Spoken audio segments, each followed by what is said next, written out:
Hey everyone, welcome back to Sarah's Vegan Kitchen. Today I'm going to be showing you how to make a vegan glazed seitan roast. It's savory and smoky and sweet. It's kind of inspired by a holiday ham, and this is part of a collaboration with a bunch of my favorite vegan YouTubers. So once you're done watching this video, make sure to check out our playlist. I'll have it linked down below. It's full of great recipes. We've got main dishes, sides, we've got a dessert in there. All our bases covered for your vegan holiday menu inspiration. This seitan roast is super simple. We're just going to blend together all of our ingredients except for the vital wheat gluten. So we've got some white beans, pineapple juice for sweetness, liquid smoke. I'm using liquid aminos, but feel free to substitute soy sauce. I'm using bouillon paste, but you can use half a bouillon cube instead. And for more flavor, I'm adding my holy trinity of spices: garlic powder, onion powder, and paprika. This is some nutritional yeast to make it ultra savory, and some olive oil to keep it moist, and you can also use tahini instead of oil if you prefer. I added a little bit of beet powder. I was trying to make the seitan pink like real ham, but you'll see later the color ended up getting really dull when I cooked it. I have read that adding a little bit of lemon juice or apple cider vinegar can keep the red color nice and bright, but I haven't tried it myself, so if you have any advice on that, leave it down below. So I'm blending all this together and pouring it over my vital wheat gluten, and at first this will make a really sticky dough, but after you knead it for about 5 to 8 minutes, it firms up a lot and it starts to kind of resist you. It'll spring back when you touch it.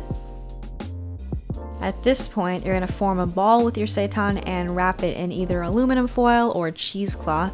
Whatever you use, make sure to wrap it tightly because it does expand a lot while it's cooking. You don't want it to spill out of your wrapper.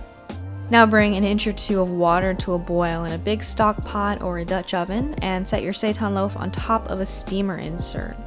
Cover it and let it steam for an hour. I kept it on medium-low heat, and you will want to check periodically that all the water hasn't cooked off and evaporated from the bottom of the pan. Add a little bit more if necessary.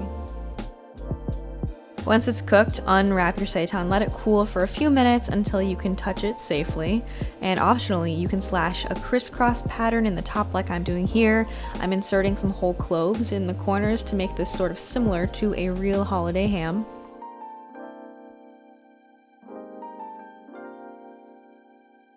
I made a simple glaze with brown sugar, some maple syrup, Dijon mustard, and pineapple juice, and I brushed the glaze onto the ham and I baked it for about 30-40 minutes, and I just removed it from the oven every 10 minutes and brushed on another layer of that glaze until it was nice and slightly caramelized.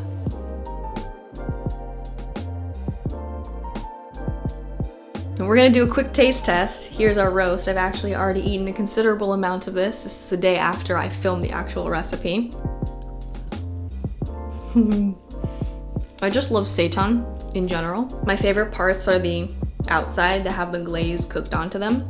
So I feel like this would be a really cute main dish to serve on its own, but you could also add your favorite type of vegan stuffing. Just put it in the middle of the dough before you steam it. I think it would also be really good if you had a nice gravy to put over it. And then if you have any leftovers, this works really well in any recipe that usually calls for ham or Canadian bacon. So you can put it on like a Hawaiian style pizza, chop it up, add it to your fried rice. You can add it in slices to your breakfast sandwiches. It doesn't taste 100% like real ham, but it definitely has a similar sort of effect with a sweet glaze. I'll have a printable recipe card linked on my website in the information box below, and don't forget to check out our playlist. We've got tons of great recipes. We've got seitan sausage rolls by Lisa from the Viet Vegan, cranberry hand pies, which look so beautiful, from Two Market Girls.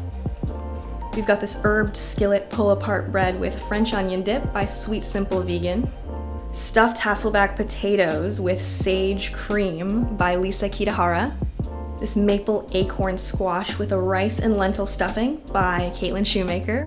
We've got garlicky au gratin potatoes by Valerie at Vegan Travel Eats.